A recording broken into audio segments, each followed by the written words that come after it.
রয়েছে, আর রয়েছে আমাদের গান্ধীহাট রামনাথপুর। গান্ধীহাট প্রণব মঠে আমাদের এই মহারাজ ব্রহ্মচারী শ্যামল মহারাজ যাকে দেখছেন, উনি গান্ধীহাট প্রণব মঠে থাকেন। আপনাদেরকে কাছাকাছি এই গান্ধীহাট প্রণব মঠ এবং আশাশুনি আশ্রমে থাকেন ব্রহ্মচারী সুমন মহারাজ, তিনি থাকেন আশাশুনি। এসব ইয়ং সন্ন্যাসী, এরা কিন্তু একেবারে সংসার থেকে, সংসারে এরা প্রবেশ করেনি।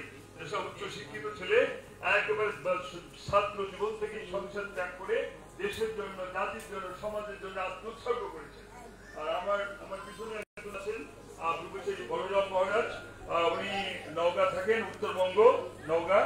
আর আমি স্বামী দিগ্বিজয়ানন্দ, বাংলাদেশ প্রণব মঠের সভাপতি। বাংলাদেশে অন্তত আমাদের 10 থেকে 11টা ব্রাঞ্চ আছে, তার সভাপতি আমি।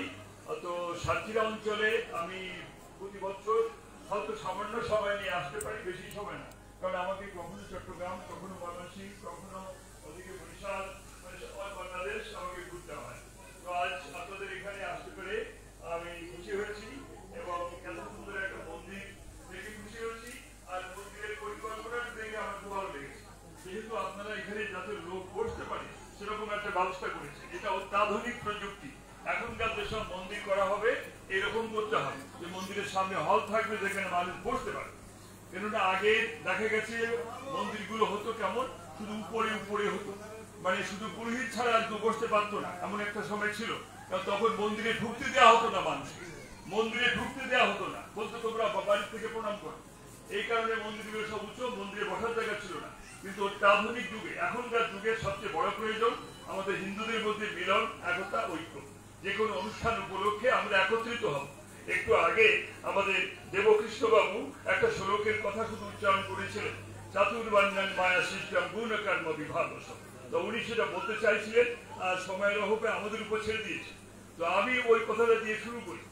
উনি যে কথাটা বলতে চাইছিলেন, গীতার শ্লোক, চাতুর্বর্ণন মায়া সৃষ্টম গুণ কর্ম বিভাগস।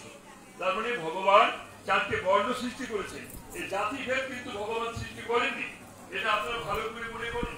জাতিভেদ প্রথা আমাদের হিন্দুর মধ্যে কোন শাস্ত্রে ছিল না, আজও নেই। এটা মানুষের সৃষ্টি করেছে, নট গড গিফটেড। অর্থাৎ মানুষ, ভগবান এটা দান করেনি, ভগবান দেয়নি। নট গড ক্রিয়েটেড, ভগবান সৃষ্টি করেনি, ম্যান ক্রিয়েটেড, মানুষ সৃষ্টি করেছে জাতিভেদ। এই বর্ণ, চাতুর্বর্ণ, বর্ণটা কি? বর্ণ 4 বর্ণের মধ্যে কি কি পাওয়া যায়? ব্রাহ্মণ, ক্ষত্রিয়, বৈশ্য, শূদ্র, 4টি বর্ণ বলে, 4টি জাতি না। কিন্তু এভাবে গীতায় কিন্তু কোথাও লেখা নেই যে উনি বড় আর উনি ছোট, এটা গীতার কোথাও লেখা নেই। 4টি বর্ণের কথা লেখা আছে, ব্রাহ্মণ, ক্ষত্রিয়, বৈশ্য, শূদ্র, 4টি বর্ণ। কিন্তু এখানে কে ছোট আর কে বড় এটা গীতায় কিন্তু বলা হয়নি। যদি অন্য কোন মানে ম্যান ক্রিয়েটেড, মানুষ যেটা সৃষ্টি করেছে এমন কিছু বই পুস্তক, এমন কিছু শাস্ত্র আছে, সেখানে থাকতে পারে। কিন্তু গীতা হচ্ছে ভগবানের বাণী, ওটা হচ্ছে গড ক্রিয়েটেড, ভগবান সৃষ্টি করেছেন। গীতা লেখা আছে ভগবানুবাচক। আপনারা বিভিন্ন শাস্ত্র পড়ে দেখবেন ভগবানুবাচক লেখা আছে গীতার মধ্যে। এমনকি কৃষ্ণ উবাচ লেখা নেই, কৃষ্ণ উবাচ গীতার মধ্যে লেখা নেই। কি লেখা আছে? ভগবানুবাচক, মানে ভগবান বললেন। তাহলে কৃষ্ণের বাণী ভগবানের বাণী, মানে ভগবান কৃষ্ণের মধ্যে আবির্ভূত হয়েছেন। সেই সময় তিনি এই কথা বলেছিলেন, তাই গীতায় লেখা আছে ভগবানুবাচক। ভগবান জাতিভেদ কোথা সৃষ্টি করেনি, কিন্তু আমাদের মধ্যে জাতিভেদ সৃষ্টি হয়েছে। এর ছোঁয়া খাবনা, ও ছোঁয়া খাবনা, ও উঁচু জাত, ও নিচু জাত, এবং ছেলে মেয়েদের বিয়ে দেওয়ার সময়ও এইসব সমস্যার সৃষ্টি হয়। এমনকি টাইটেল আমাদের হিন্দু শাস্ত্রে ছিল না। আমার কাছে শুনে রাখেন, এটাও নট গড ক্রিয়েটেড। এটা কখনো টাইটেল গুলো ভগবান সৃষ্টি করেনি, এগুলো ম্যান ক্রিয়েটেড, এগুলো মানুষ সৃষ্টি করেছে। ভগবান টাইটেল সৃষ্টি করেননি, জাতিভেদ কথা সৃষ্টি করেননি, তার প্রমাণ যথেষ্ট রয়েছে। ধরুন টাইটেলের কথা বলি, আপনারা প্রত্যেকেই নামের পিছনে একটা টাইটেল নিশ্চয়ই ব্যবহার করেন। এই টাইটেল আমাদের হিন্দু শাস্ত্রে ছিল না। ব্যাস, বশিষ্ঠ, বাল্মীকি, শুক, সমিত, শঙ্করাচার্য, জানক, যুধিষ্ঠির, রামচন্দ্র, কৃষ্ণ, ভীষ্ম, ধনঞ্জয়, শিবি, দধিচি, দিলীপ, দাতাকর্ণ, যমুতা, বাহন, হরিশ্চন্দ্র, মনু, গৌতম, সাংখ্য, পরশার, কপিল, কানাল, অত্রি, বিশ্বমিত্র, বুদ্ধ, মহাবীর, শঙ্কর, রামানুজ, জৈমিনী, যাজ্ঞবল্ক্য, ভরদ্বাজ, তেমনি শত শত ঋষি মহাপুরুষের নাম বলা যেতে পারে। কারোর পিছনে টাইটেল ছিল না। তারপরে আমাদের যারা মহিষী মাতা ছিলেন, যেমন সীতা, সাবিত্রী, গায়ত্রী, মৈত্রী, গার্গী, এরকম বহু আমাদের নারী ঋষির নাম উল্লেখ পাওয়া যায় শাস্ত্রে, তাদের কারোর পিছনে কিন্তু টাইটেল ছিল না। টাইটেল গুলো পরবর্তীকালে সৃষ্টি হয়েছে, সে টাইটেল সৃষ্টির ইতিহাস আছে, সেটা বলতে গেলে অনেক সময় লাগবে, সেসব দিকে আমি যাব না। এক কথায় টাইটেলের কিন্তু কোনো গুরুত্ব নেই, এটা টাইটেল মানুষই বানিয়েছে। অতএব আমাদের হিন্দু সমাজের এখন চাই একতা, এক রহে তা সেফ রহেগা, এক রহে তা সেফ রহেগা। প্রণব মঠের প্রতিষ্ঠাতা শ্রীমৎ স্বামী প্রণবানন্দজি মহারাজ, আমরা এই সাথীরা আসলে আমাদের সময় দেওয়ার সময় হয় না। এইটার ছবি, এই ছবিটা একটু দেখেছি কিনা জানি না, প্রণবানন্দজি ছোট্ট একটা ছবি আছে আমার কাছে, ছোট্ট একটা ছবি, এই ছোট্ট একটা ছবি আছে, ছোট্ট একটা ছবি। আর সাথীরাতে গত বছর আমরা একটা অফিস করেছি, বলতে গেলে অফিস আমাদের আশ্রম নেই। এই অফিসটা হলো আমাদের সংগ্রাম হাসপাতাল যেখানে আছে, সংগ্রাম হাসপাতাল খুলনা মোড় ছেড়ে সংগ্রাম হাসপাতালের ঠিক বিপরীত দিকে মানে 14-15টা বাড়ি পরে একটা লাল গেটওয়ালা বাড়ি, সেই বাড়ির নিচে আমরা একটা অফিস করেছি মাত্র, কোনো আশ্রম নয়। আমরা আপাতত সেখান থেকে আসি। আর লোকালিটি, এই লোকালিটিতে আমাদের আশ্রম বললাম আশাশুড়ি একটা আর গাজীহাট একটা, এই দু জায়গায় আপনাদের যাওয়ার জন্য আমরা আমন্ত্রণ জানালাম। আশাশুড়িতে উৎসব হয় ফাল্গুনী পূর্ণিমায়, সেখানে অনুষ্ঠান হয়, সে হরিনাম সংকীর্তন হয়, সেখানে গুরু পূজা হয়, রাধাকৃষ্ণের পূজা হয় এবং সকলের মঙ্গল কামনায় যোগানুষ্ঠান হয়। আশাশুড়ির আশ্রমে ফাল্গুনী পূর্ণিমা আর দোল পূর্ণিমায় ফাল্গুনী পূর্ণিমা। আর গাজীহাটে শিবরাত্রির পরপরই অনুষ্ঠান হয়, সেটা নির্দিষ্ট কোনো তিথি বা দিন নেই, খোঁজ খবর দিয়ে জানবেন। আর এইবার আমি আরেকটু বলে শেষ করবো, সেটা ওনারও পাঠ আছে, কীর্তন আছে এখন, সেই যে জাতিভেদ তোমরা সম্পর্কে যেটা বলছিলাম সেটা। তাই মনে করবেন যে টাইটেলের কোনো গুরুত্ব কিন্তু নাই, গুরুত্ব কিসের আছে? গুণ আর কর্মের। গুণ আর কর্ম অর্জন করে আপনি বড় হন। আর যারা এখানে মায়েরা আছে আমাদের, আমি কি বলবো, মায়েদেরকে আমি প্রণাম জানাচ্ছি, মা বোনদের উদ্দেশ্যে আমার প্রণাম, আমার নমস্কার। যেখানে যাই আমাদের মায়েদের সংখ্যাই কিন্তু বেশি। বলতে গেলে আমাদের মায়েরা, আমাদের মেয়েরা, আমাদের হিন্দু সমাজের এই ধর্মকে রক্ষা করে যাচ্ছে আমাদের মায়েরা। সব জায়গায় একই অবস্থা দেখা যায়, মায়েদের সংখ্যা বেশি, পুরুষ মানুষের সংখ্যা কম, এখানেও তাই। তো মায়েরাই জগৎ ধাত্রী। আমরা আজকে জগন্নাথের পূজা আরতি, জগন্নাথ আর জগৎ ধাত্রী, আমরা জয় জগন্নাথ বলি। আর জগৎ ধাত্রী হচ্ছেন আপনারা, আপনারা জগৎ ধারণ করে আছেন, আর জগতের যিনি নাথ তিনি জগন্নাথ, আর আপনার জগৎ ধাত্রী। যারা আপনারা মায়েরা এসেছেন, মেয়েরা এসেছেন, আপনার জগৎ ধাত্রী, আপনারা আপনাদেরকে জগৎ ধাত্রী রূপে আমি দর্শন করে আপনাদেরকে প্রণাম জানাচ্ছি। আর যারা এখানে ছাত্রী আছো, যারা লেখাপড়া করো, এরকম কয়েকটা মেয়ে আছে এখানে, হাত তো কলেজে পড়ো, স্কুলে পড়ো, কয়জন আছে? কয়জন? 1 2 3 4 5 6 কেউ তো অনেকে আছো, খুব ভালো। ছাত্রদের মধ্যে কেউ আছে? ছেলেদের মধ্যে লেখাপড়া করো কেউ আছে? লেখাপড়া করো কেউ আছে? আচ্ছা বেশ, তোমরাই কিন্তু জাতির ভবিষ্যৎ, মনে রাখবে। কোন জাতির ভবিষ্যৎ, বুড়ার লোকগুলো যারা আমাদের সমাজের যারা বয়স্ক লোক, তারা আমরা আস্তে আস্তে সমাজ ছেড়ে চলে যাবো, তখন তোমরাই সমাজকে রক্ষা করবে। এই জন্য তোমাদের প্রতি আমাদের অ্যাডভাইস হলো লেখাপড়া করতে হবে। দৈনিক कम से कम 10 घंटे लिखाई पढ़ाई करना चाहिए। लिखाई पढ़ाई करने के साथ साथ चरित्र गठन करना चाहिए, और चरित्र गठन नहीं होने से कुछ भी नहीं किया जा सकता। गीता पाठ করলে গীতার মধ্যে ভগবান বিভিন্ন জায়গাতে সংযমের কথা বলেছেন, সংযম ব্রহ্মচর্যের কথা বলেছেন। অতএব যুবক ছেলে মেয়ে যারা আছো, সংযত হও, সংযত। এখন তো মোবাইলের যুগ, মোবাইলের ব্যবহার সংযত করতে হবে, মনে রেখো, মোবাইলের ব্যবহার সংযত করতে হবে। এমন অনেক মায়েরা আছেন আমার কাছে কান্নাকাটি করে, তাদের ছেলে মেয়েদের কথা বলে, স্বামীজি আমার ছেলেটা পড়াশুনো করতে চায় না, আর 10 ঘন্টা মোবাইল নিয়ে কাটায়, মেয়েটা পড়াশুনো করতে চায় না, তার 12টার সময় দেখি তার ঘরে এসে মোবাইল দেখাতে কি করছে, পড়াশুনো নেই। আজকে ঘরে ঘরে অশান্তি, মোবাইল নিয়ে অশান্তি। মোবাইল সমাজের অনেক উপকার করছে, ক্ষতিও করছে। এই আজকে গতকাল একটা সংবাদ পেলাম, একটা ছেলে একটা মেয়ের বিয়ে হয়েছে, আধুনিক যুগের ছেলে, অনার্স পড়ে মেয়েটা, ছেলেটাও আধুনিক যুগের ছেলে, বিয়ে হয়েছে। বিয়ের 1 মাস পরে ছেলেটা বলছে তোমাকে আর আমি আমার ঘরে রাখবো না, তুমি বাবা বাড়ি চলে যাও। কেন? মেয়েটার কি অপরাধ? মেয়েটার কি অপরাধ? 1 মাস বিয়ে হয়েছে, সে মেয়েকে সে বিদায় করে দিচ্ছে নিজের ঘর থেকে। মেয়েটার কি অপরাধ? না, সে একটা ফোন করেছিল, একসাথে পড়াশুনো করতো অন্য একটা ছেলের সাথে, বা তার বন্ধু হতে পারে, একসাথে পড়াশুনো করতো, সেখানে একটা ফোন করেছে মাত্র, এটাই তার অপরাধ। আর তুমি কেন অন্যের সাথে যোগাযোগ রাখবে? এই জন্য সে তার ঘর থেকে ওই মেয়েটাকে আউট করে দিয়েছে। সে এখন বাবার বাড়ি রয়েছে। 1 মাস, মাত্র 1 মাস বিয়ে হয়েছিল, জানি না সেই বিবাহ আবার তারা সংসার করবে কিনা। সেই মেয়েটা কান্নাকাটি করছে আমার কাছে। তাহলে এই মোবাইলের মাধ্যমে তাদের যোগাযোগ হয়েছে, মোবাইলের মাধ্যমে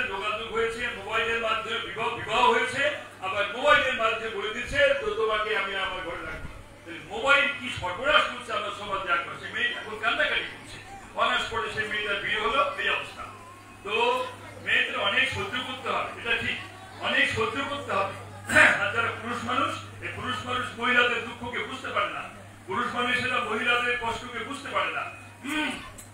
মায়েরাই জগৎ ধাত্রী। আমাদের হিন্দু শাস্ত্রে বলা আছে যে সমাজে মেয়েদের সম্মান আছে, যে সমাজে মেয়েরা মায়েরা মনে সুখে বাস করে সেই সমাজে দেবতার আশীর্বাদ করে। আজকে মনে করবেন জগন্নাথের আশীর্বাদ কারা পাবেন?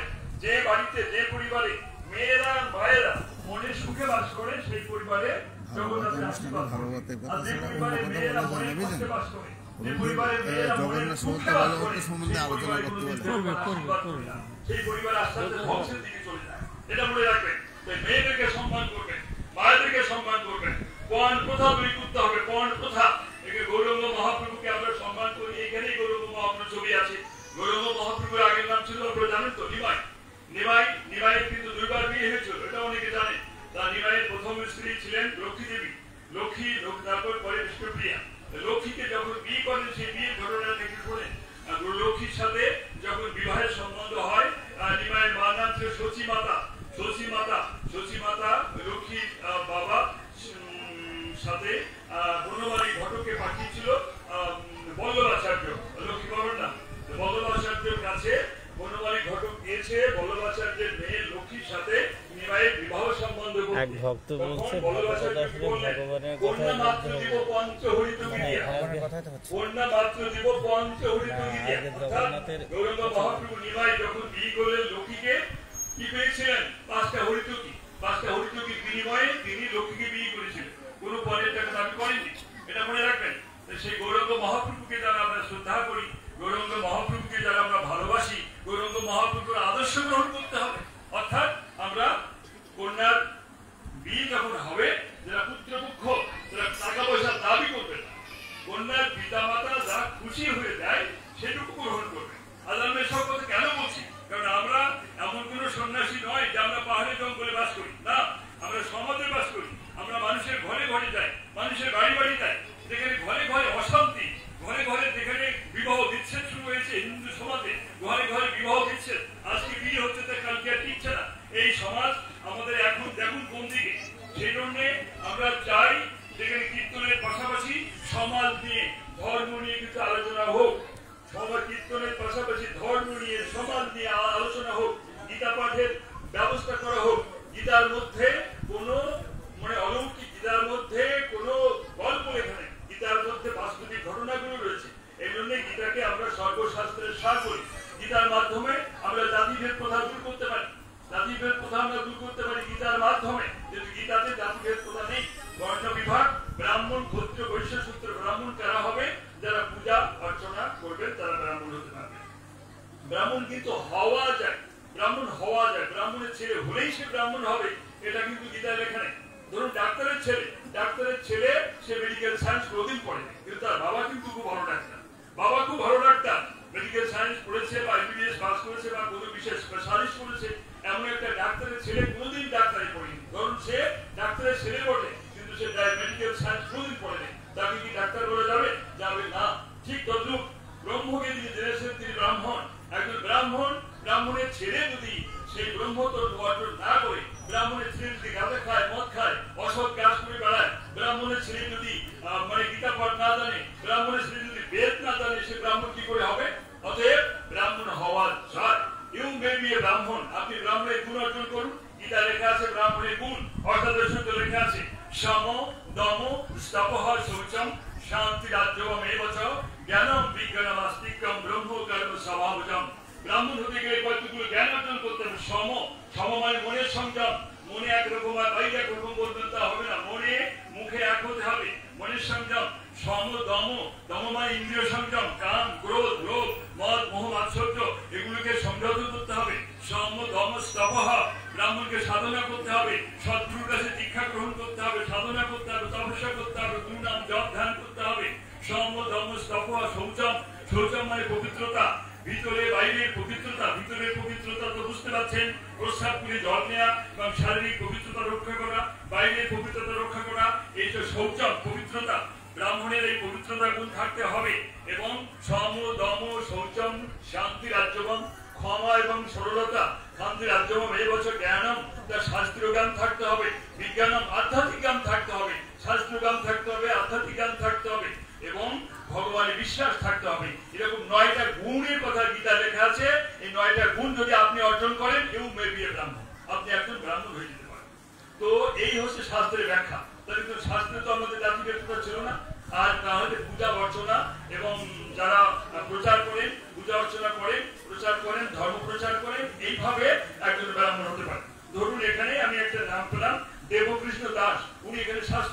ছিলেন। আমার মতে উনি একজন ব্রাহ্মণ, আমার মতে উনি একজন ব্রাহ্মণ। উনার কি টাইটেল, কোথায় জন্ম আমার তো জানার দরকার নেই। যেহেতু তিনি শাস্ত্র পাঠ করছিলেন, ধর্ম প্রচার করছিলেন, ধর্ম প্রচারের কাজে তিনি নিযুক্ত আছেন, অতএব দেবকৃষ্ণ দাসকে আমি ব্রাহ্মণ বলে ঘোষণা করছি। এটা হচ্ছে ব্রাহ্মণের ব্যাখ্যা। তো কথা হচ্ছে ব্রাহ্মণের ছেলে যদি ব্রাহ্মণের গুণ অর্জন করে সে ব্রাহ্মণ হতে পারবে। আচ্ছা, ক্ষত্রিয় কাদের বলবে? ক্ষত্রিয় যারা দেশ জাতি সমাজকে রক্ষা করে, যেমন ধরুন আমাদের বিজেপি, বাংলাদেশ বর্ডার গার্ড বা আর্মি বা পুলিশ, এরা দেশ রক্ষার কাজ করে। এদেরকে আমাদের হিন্দু শাস্ত্রের ভাষায় বলা হয় ক্ষত্রিয়। ব্যবসা যারা ব্যবসা বাণিজ্য, কৃষি, পশুপালন ইত্যাদি কাজে নিয়োজিত আছেন, সমাজের উন্নয়ন করেন, তারা হচ্ছে বৈশ্য। আর শূদ্র কাদের বলে? যারা সমাজের সেবা করে তাদেরকে শূদ্র বলা হয়। গীতায় কোনোদিন বলা হয়নি শূদ্র একটা ছোট জাতি, কিন্তু মানুষকে ঘৃণা করে শূদ্র বললে মনে করে ছোট জাতি। আর এই সমস্ত টাইটেলের মধ্যে এমন কিছু আছে, এই টাইটেলটা মনে করলে উনি তো ছোট জাতি, আর ওই টাইটেলটা থাকলে উনি মনে করে বড় জাতি। আসলে এগুলো আলোচনা হয় না। বড় একটা টাইটেল লাগিয়ে কিন্তু মানুষ বড় হতে পারে না, এটা মনে রাখবেন। তো দেখো জাতি বর্ণ বা সিস্টেম সুরক্ষা উপস্থাপন করেছিলেন, আমি একটু ব্যাখ্যা করলাম পরে। তো শূদ্রের কাজ কি? শূদ্রের কাজ সেবা করা। শূদ্রের কাজ সেবা করা। ধরুন এখানে এতগুলো লোক রয়েছে, এখানে কি দুপুরে কোনো প্রসাদের ব্যবস্থা আছে? আছে কি? আছে। তাহলে ওই প্রসাদের কেউ রান্না করছে, আমি কথাটা শুনলাম কেন? নিশ্চয়ই কেউ রান্না করছে, আগুনের পাশে থেকে তারা রান্না করছে, কষ্ট করে রান্না করছে। রান্না হলে ওটাকে আবার পরিবেশন করা হবে ভক্তের মাধ্যমে। এটা একটা সেবা কাজ, service to mankind, service to mankind, service to god. অতএব যারা এই সেবা কাজটা করছে তাদেরকে বলা হয় শূদ্র। সতেজ শূদ্র কোনো ছোট জাতি হতে পারে না। যারা মানুষের সেবা করে তারা কেন ছোট হবে? ধরুন একজন পড়াই করে বললেন আমি ব্রাহ্মণ, আমি সমাজের উচ্চ দাম। আচ্ছা, ব্রাহ্মণের কলেরা হলো, ব্রাহ্মণের ডায়রিয়া হলো, এবার ব্রাহ্মণ হাসপাতালে ভর্তি হলেন। হাসপাতালে ভর্তি হয়ে তিনি হাসপাতালের বেডের মধ্যে পায়খানা প্রস্রাব করা শুরু করেছেন। এখন ওগুলো পরিষ্কার করবে কে? ধরুন সুইপার আছে, তারপরে একটু পরিষ্কার পরিচ্ছন্ন করলেন নার্স, ডাক্তার তাকে সেবা করে সুস্থ করে তুললো। অতএব ওই ডাক্তার নার্স ওরা কিন্তু শূদ্রের কাজ করলো, ওই সেবা করাটাই কিন্তু শূদ্রের কাজ। তাহলে কি ডাক্তার কি ছোট? ডাক্তার থেকে আপনি ছোট বলবেন? ডাক্তার আপনাকে সেবা করে বাঁচিয়ে তুলেছে, অতএব ডাক্তার শূদ্রের কাজ করেছে।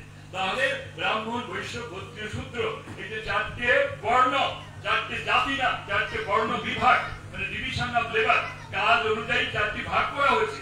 এবং পৃথিবীর সকল দেশে, সকল সমাজের মধ্যে এই চারটি ভাগ কিন্তু রয়েছে।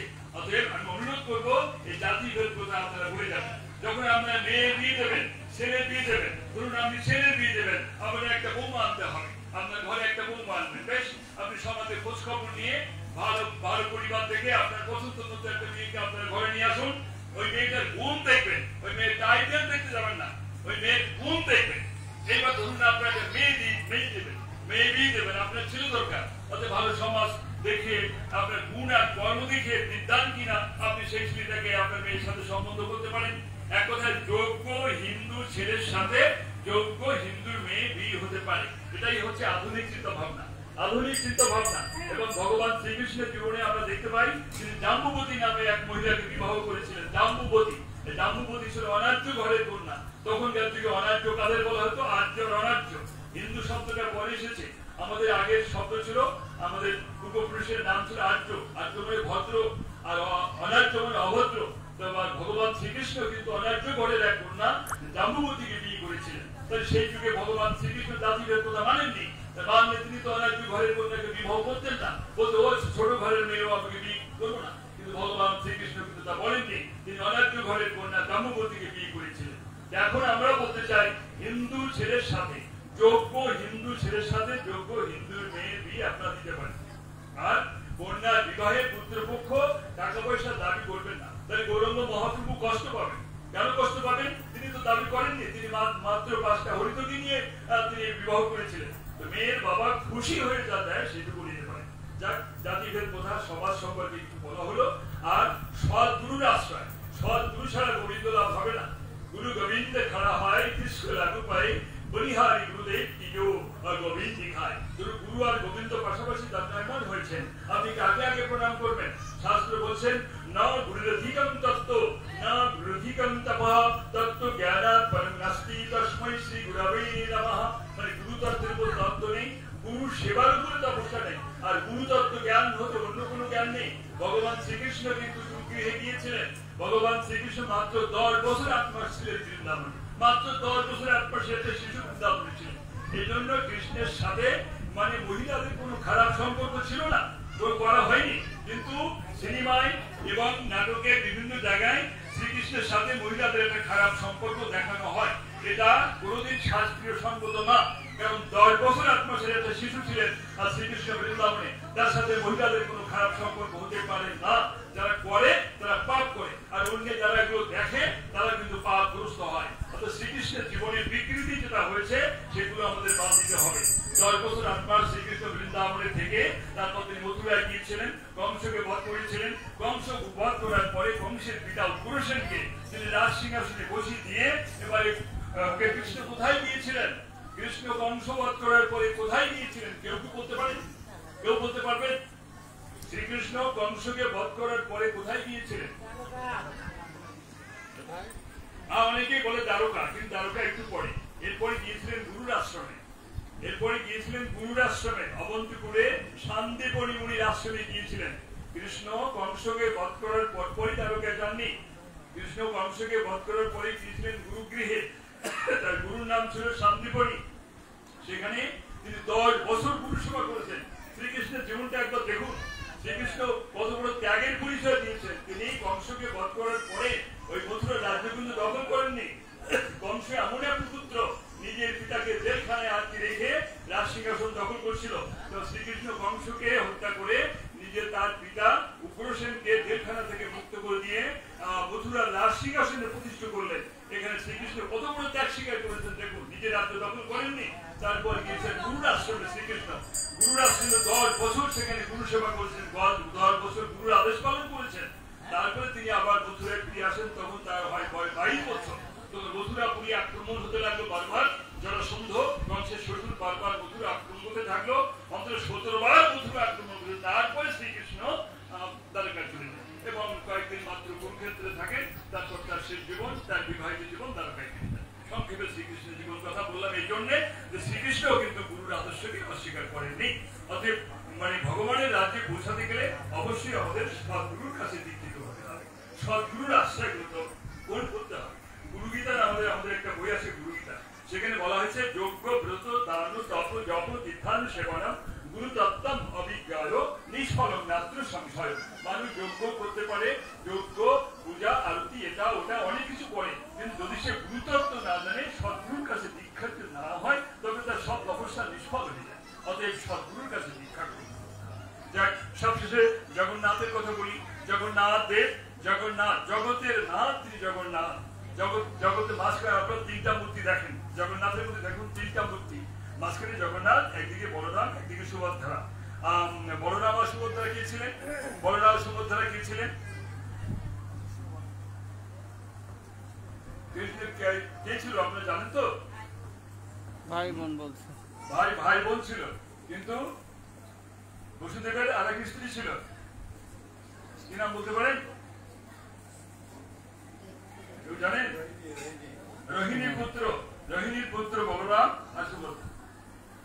আর কৃষ্ণ হচ্ছে দেবকীর পুত্র, ওই মানে কৃষ্ণের বাবার 2 বীজ। তো রোহিণীর পুত্র বলরাম আর সুভদ্রা, এই জন্য তারা ভাই। তো কথা হচ্ছে এই 3 মূর্তি, আবার এই 3 মূর্তি একটু অসম্পূর্ণ দেখি কেন আমরা? সব মূর্তিগুলো কত সুন্দর। এই যে শ্রীকৃষ্ণের মূর্তি দেখুন কত সুন্দর, এই যে লক্ষ্মী সরস্বতী কত সুন্দর সুন্দর মূর্তি। কিন্তু জগন্নাথের মূর্তিটা এরকম কেন হলো? এই হাত নেই, পা নেই, এরকম কাটা কাটা, এরকম কেন? এটা কি জন্য? তো এর নানা রকম ব্যাখ্যা হতে পারে, অনেকে ভিন্ন মত থাকতে পারে। আমি খুব সংক্ষেপে বলে শেষ করছি। যাই হোক, আর জগন্নাথের আবির্ভাব উড়িষ্যায় প্রথম হয়, এরকম কোন কোন মতে বলা হয়। উড়িষ্যা, ভারতের উড়িষ্যা প্রদেশ, উড়িষ্যার এক জঙ্গলে জগন্নাথের পূজা আরতি হতো। এখন এই সংবাদ পেয়ে তদানীন্তন সময় উড়িষ্যার রাজা সেই জগন্নাথ দেবকে মানে পুরী ধামে প্রতিষ্ঠিত করার জন্য মন্দির তৈরি করলেন। আর খুব সংক্ষেপে শেষ করছি। মন্দির তৈরি করার সময় যিনি নির্মাণ করবেন জগন্নাথের মূর্তি, তার সাথে কথা হয়েছিল যে তিনি যতদিন মূর্তি তৈরি করতে সময় লাগবে ততদিন তিনি কাজ করবেন, কিন্তু কেউ দরজাতে আঘাত করতে পারবে না, কেউ দরজা খুলতে পারবে না। এই সত্য ছিল। আমার মূর্তি তৈরি করা সম্পূর্ণ হয়ে গেলে আমি নিজেই দরজা খুলবো, তার আগে যেন কেউ দরজা না খোলে। এখন স্ত্রী এই বলে দরজা বন্ধ করে জগন্নাথ দেবের মূর্তি বানানো শুরু করলো কাঠ দিয়ে। এখন টুকটাক টুকটাক শব্দ হচ্ছে, এরকম শব্দ অনেকদিন ধরে হলো। বাইরে সবাই লোকজন মনে করছে না মূর্তি তৈরি কাজ চলছে। ইতিমধ্যে কিছু সময় শব্দ বন্ধ হয়ে গেল, আর মন্দিরের মধ্যে থেকে কোনো শব্দ হচ্ছে না। এখন যারা বাইরে ছিলেন তারা মনে করছেন এতদিন ধরে তো শব্দ শুনছিলাম, মূর্তি তৈরি করার শব্দ, কারণ কাঠের দিয়ে মূর্তি তৈরি করতে গেলে তো শব্দ টুকটাক হবেই, তো শব্দ হচ্ছিল, এখন কেন শব্দ হয় না, এখন কেন শব্দ হচ্ছে না, এই চিন্তা করে কিছু লোক হঠাৎ করে মন্দির খুলে ফেলল। মন্দির ঘুরে ফিরে দেখে সেখানে মিস্ত্রিও নাই, আর সেই জগন্নাথের মূর্তিগুলো সম্পূর্ণ করা হয়নি, অর্থাৎ তখনও হাত নির্মাণ হয়নি, তখনও পা নির্মাণ হয়নি, এই জন্য অসম্পূর্ণ মূর্তি রয়ে গেল। অর্থাৎ সেই দৈব বাণীকে তারা অস্বীকার করেছিলেন, এই কারণে ওই জগন্নাথের হাত নেই, পানি, এরকম ভাবে ওই মূর্তির পূজার ব্যবস্থা হল। এ ধরনের কোনো কোনো লোককাহিনী শোনা যেতে পারে। যাই হোক, তবু তিনি জগন্নাথ, যে মূর্তি হোক তিনি জগন্নাথ। আমাদের বেদে বলা হয়েছে সাধকানাং হিতার্থে ব্রহ্মাণ রূপ কল্পনা, অর্থাৎ ব্রহ্মের রূপকে কল্পনা করা হয়েছে। ব্রহ্মের রূপকে কল্পনা করা হয়েছে। হিন্দু শাস্ত্রে কিন্তু ভগবান একই, ভগবান এক। যদি কেউ বলে ভগবান কয় প্রকার এবং কি কি, আমি বলবো ভগবান এক প্রকার এবং একই। তাহলে এত পূজা, এত দুর্গা পূজা, শিব পূজা, কালী পূজা, এত পূজা কেন? এই জন্য ভগবানের এক একটা শক্তি। একামেব দ্বিতীয়ম, এক ব্রহ্ম দ্বিতীয় নাস্তি। আবার বলা হচ্ছে একাম সৎবিপ্রা বহুধা বদন্তি, ঈশ্বরকে আবার বহু বলা হচ্ছে।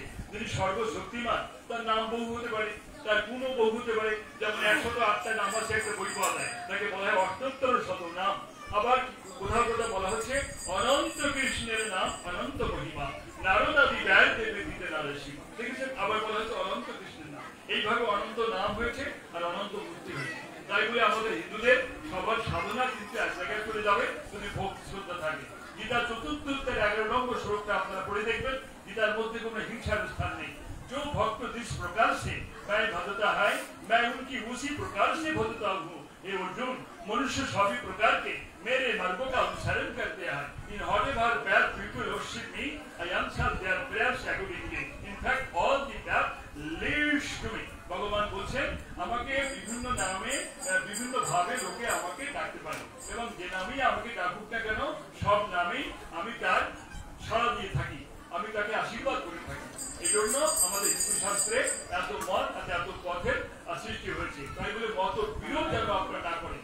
আমাদের বেদের মধ্যে লেখা আছে ওম সং গচ্ছধ্বং সং বদধ্বং সং বমানাং সিদ্ধান্তম, একসঙ্গে চলো, একসঙ্গে বলো, একসাথে মন্ত্র উচ্চারণ করো। অর্থাৎ হিন্দুদের মধ্যে এই ভেদাভেদ আপনারা রাখবেন না। আর দেশকালের পরিস্থিতিটা আপনাদের তো আর বলার অপেক্ষা রাখে না। এখন এই রহিগা তো সেট দেখা, আমরা হিন্দু, এটি আমাদের বড় পরিচয় হবে। আমরা হিন্দু একটি নামেই আমরা কিন্তু পরিচয় হতে পারি। আপনাদের এলাকায় কি কি কি টাইটেল আছে বাবা? এই এলাকায় কি কি টাইটেল আছে?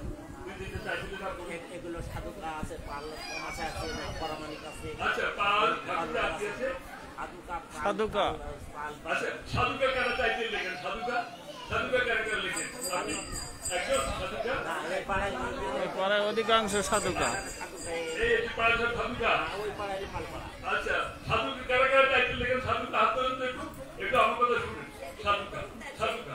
আচ্ছা, পাল, পাল কারা কারা লেখেন? পাল, পাল কারা কারা বলে? পাল, এই যে হাত তুলেছিলেন। আর কি আছে? পরামানিক, পরামানিক, প্রামাণিক কারা কারা আছে? প্রামাণিকও আছে এখানে, আছে ওই যে আছে প্রামাণিক। এভাবে দেখুন, প্রামাণিক আছে, দাস আছে, তারপরে পাল আছে, কত টাইপের আছে। কর্মকার, কর্মকার কারা কারা আছে? কর্মকার, কর্মকার। তাহলে এখন দেখা যাচ্ছে আমরা কিন্তু নামান আমার কথাটা শুনেছেন, আমি খুশি হলাম। কারণ দেখুন, এভাবে কিন্তু আমরা ডিভাইডেড হয়ে যাচ্ছি, আমরা কিন্তু ডিভাইডেড হয়ে যাচ্ছি। তাহলে আমরা কি করে এক হব? অনেকে আমাকে প্রশ্ন করে যে স্বামীজি, হিন্দুদের এত মত এত পথ, কি করে আপনি হিন্দুদের এক করবেন? আমি বলছি আমাদের থিওরি আছে, আমাদের এক করার থিওরি আছে, সেটা আমরা আমাদের গুরুর কাছ থেকে শিখেছি। এই স্বামী প্রণবানন্দজির কাছ থেকে এই হিন্দুদের এক করার থিওরিটা আমরা শিখেছি। সেই থিওরিটা কি? এর আগে আমি টাইটেল ধরে ডাকলাম, আমার জানা মতে প্রায় 3-6-7টি টাইটেল হিন্দু সমাজে আছে, 3-7টি টাইটেল। অথবা মতের পার্থক্য থাকতে পারে, কিন্তু 3-6-7টি ভাগে ভাগ হয়ে গেছি আমরা হিন্দুরা, 3-6-7টি ভাগে ভাগ হয়ে গেছি, অথবা আরো কিছু বেশি হতে পারে। এই হিন্দুরা আমরা এক হব কি করে? এবার আমার কথা দয়া করে শুনবেন। আমরা সনাতন ধর্ম অবলম্বী, আমরা সনাতন ধর্ম অবলম্বী। সনাতন কি? যা পূর্বে ছিল, বর্তমানে আছে, পরে থাকবে। আর আমরা পরবর্তীকালে হিন্দু নামে পরিচিত হয়েছি। হিন্দু নামের ইতিহাস অনেক রয়েছে, সেটা এখন আর বলার অপেক্ষা রাখে না। এই হিন্দু নামে আমরা সবাই পরিচিত, সারা বিশ্বের লোক জানে যে সনাতন ধর্মাবলম্বীরা হিন্দু নামে পরিচিত। এবার আমার কথাটা শুনবে, আপনারা কারা কারা সনাতন ধর্মাবলী হিন্দু আছেন হাত তোলেন তো। এবার হিন্দু কারা কারা আছেন হাত তোলেন তো। হিন্দু কারা কারা আছেন হাত তোলেন। হিন্দু হিন্দু হিন্দু একটু হাত তুলে দেখেন আমাকে। এই দেখুন, নামান নামান, আমি খুব খুশি হলাম। আমার কথাটা শুনেছেন তো। এই থিওরিতে আমরা এক হতে পারি। এই একটা থিওরি আছে, আমরা এক হয়ে যেতে পারি যে আমরা হিন্দু, আমরা সনাতন ধর্ম অবলম্বী। এ প্রসঙ্গে তো কারো দ্বিমত নেই, নিশ্চয়ই কারো দ্বিমত নেই যে আমরা সনাতন ধর্ম অবলম্বী আর আমরা হিন্দু। এই একটি পয়েন্টে আমরা এক হয়ে যাব। অতএব এক রহেগা তো শেখ রহেগা। যদি আপনারা একসাথে থাকেন তাহলে বাঁচতে পারবেন, আর যদি পৃথক পৃথক হয়ে যান আপনাদের শক্তি কমে যাবে, শক্তি কমে যাবে। এক থাকেন আর বাড়িতে বাড়িতে একটু কিছু আত্মরক্ষার ব্যবস্থা করুন, আত্মরক্ষার ব্যবস্থা। হিন্দু দুর্গার পূজা করে দুর্গের হাতে বল্লম দিয়ে অসুরকে মেরে দিচ্ছে, মা কালীর হাতে খড়গ, দুর্গ তারপরে রামচন্দ্রের হাতে ধনুর্বাণ, কৃষ্ণের হাতে সুদর্শন চক্র। আর প্রণবানন্দজি যে ছবিটা আমি দেখলাম, প্রণবানন্দজি হাতে বাণী, হিন্দু ভুলো মাত তুমি শক্তিকে পূজারি হয়। श्रीकृष्ण के हाथों में सुदर्शन चक्र, और देखो श्री रामचंद्र के हाथों में धनुष बाण, माँ काली के हाथ में रक्त खड़ग, और दुर्गा माता के हाथ में 10 प्रकार के अस्त्र। ये देखकर तुम की शिक्षा ग्रहण करेंगे। यही महाशक्ति साधना करने से मनुष्य कभी दुर्बल बन सकता है? আমরা দেখুন একবার, মা কালীর হাতে খড়গ রয়েছে, দুর্গার হাতে বল্লম রয়েছে, রামের হাতে ধনুর্বাণ রয়েছে, কৃষ্ণের একটা অস্ত্র সুদর্শন চক্র। আপনারা জানেন কৃষ্ণের অস্ত্র নাম সুদর্শন চক্র, জানেন তো? মনে জানে। তাহলে আমাদের দেবদেবীরা সবাই অস্ত্রধারী। দুর্গার হাতে বল্লম, কৃষ্ণের অস্ত্র, কৃষ্ণের বাঁশি আছে ছোটবেলা, কিন্তু পরবর্তীকালে শ্রীকৃষ্ণ অস্ত্র হচ্ছে সুদর্শন চক্র, শিবের ত্রিশূল, আর রামচন্দ্রের ধনুর্বাণ, আর প্রণবানন্দজির হাতে এক ত্রিশূল আছে। কিন্তু হিন্দু অনেকের বাড়িতে আত্মরক্ষার জন্য একখানা লাঠি। এটাই আমাদের দুর্বলতা, এটাই আমাদের দুর্বলতা, এটাই আমাদের দুর্বলতা। আমরা মা কালীর পুজো করি, খড়গধারী মা কালী, দুর্গার পুজো করি, বল্লমধারী দুর্গা, কিন্তু হিন্দুর বাড়িতে একটা লাঠি। একটা আত্মরক্ষার ব্যবস্থার জন্য একটা লাঠি রাখতে আপনার কি অসুবিধা? আত্মরক্ষার ব্যবস্থার জন্য সেখানে ত্রিশূল যাতে আপনি রাখতে পারেন, তাতে কি অসুবিধা? ধরুন আপনারা পুরুষ মানুষেরা বাড়ি চলে গেলেন, এই আমাদের মায়েরা একটু বাড়ি থাকে, এরকম ঘটনা ঘটে তো। পুরুষ মানুষ বেশিরভাগ বাড়ি চলে যায়, আর শুধু মেয়েরা মায়েরা ঘর পাহারা দেয়। সেই সময় যদি কোনো দুষ্ট দুর্বৃত্ত মায়েদের আক্রমণ করে, তবে তাদের হাতের কাছে যদি একটা ত্রিশূল থাকে, ওই ত্রিশূল নিয়ে যদি একটা মা বেরোয়, দুর্বৃত্ত মাতে ভয়ে পড়ে পালিয়ে যাবে। 10টা যুবক সে ভয় পাবে। আছে আছে, বাহ বাহ, থাকলে খুব ভালো। উনি বলছে সাবল আছে, বাহ, ঠিক আছে। ভালো, আমি খুশি হলাম। রাখতে হবে, সাবল রাখতে হবে, তো সংসারে কাজে লাগে, সাবলটা তো কাজে লাগে। একটা ত্রিশূল বানিয়ে রাখতে পারে, শিবের অস্ত্র, তাতে ক্ষতি কি আছে? অতএব বাড়িতে বাড়িতে আত্মরক্ষার ব্যবস্থা করতে হবে। যে জাতি আত্মরক্ষার ব্যবস্থা করে না, সে জাতিকে ভগবান রক্ষা করে না। হিন্দু আজ হয়েছে খাড়ার পাল, খাড়া খাড়া খাড়া, মানে এই করো আর পালিয়ে যাবেন কোথায়? পালিয়ে যাবেন কোথায়? যেখানে পালাবেন সেখানে অসুবিধা হচ্ছে। এখন পালিয়ে যাবেন কোথায়? আমি আর বিস্তারিত বলতে চাই না, কি বলতে চাচ্ছি আপনারা বুঝতে পেরেছেন। পালিয়ে যেখানে যাবেন সেইখানে অসুবিধা হবে। অতএব দুর্বল জাতির বাঁচার অধিকার নেই। অতএব একতা হন, ঐক্য হন। এক রহেগা তো শেখ, এক রহেগা তো শেখ রহেগা। সর্বশেষে আপনাদের সবাইকে ধন্যবাদ জানাচ্ছি। আমি দিলীপ ব্যানার্জি বাবুকে ধন্যবাদ জানাচ্ছি তার জন্য আপনাদের এখানে আসা। আর সবশেষে জগন্নাথের শ্রীচরণে প্রণাম জানিয়ে জয় জগন্নাথ। আমাদের এই স্বামীজি একটা গান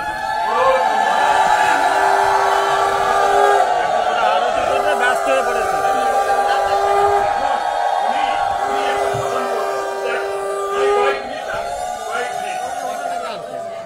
আরে বাবা, যেখানে ব্যস্ত। জগন্নাথ দেবকে যে তৈরি করেছিলেন যে মিস্ত্রি, তার নামটা কি বলে? আচ্ছা, ওগুলো পরে কেউ বলে দেবশিল্পী বিশ্বকর্মা, দেবশিল্পী আছে বিশ্বকর্মা। আচ্ছা, একটা উনি গান করবেন, জগতের নাশ রথের গান হচ্ছে। হরে কৃষ্ণ। আমাদের ভগবানের সেবা, পূজা আরতি একটু বাদেই শুরু হয়ে যাবে। এখন ভজন করবে দেবাটা পূর্বানন্দী মহাজন ভারত সেবাশ্রমের স্বামীজি আপনাদের সাথে সামনে একটা ভজন পরিবেশন করবেন। ইতিমধ্যে আমাদের আপনাদের সামনে শ্রীমৎ ভগবত ভক্তি কথা বললেন। দিগ্বিজয়ী ব্রহ্মচারী স্বামী দিগ্বিজয়ানন্দজি মহারাজ আপনাদের সামনে শ্রীমৎ ভগবত এবং ভক্তি কথা শ্রবণ করলেন। এবার ভজন করছেন শ্যামল স্বামীজি, শ্যামল মহারাজ। উনি আমাদের সামনে আমি একবার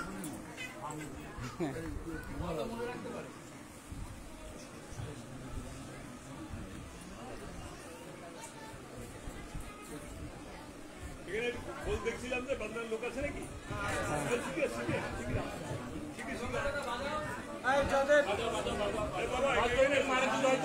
জগন্নাথ দেব কি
Oh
প্রিয়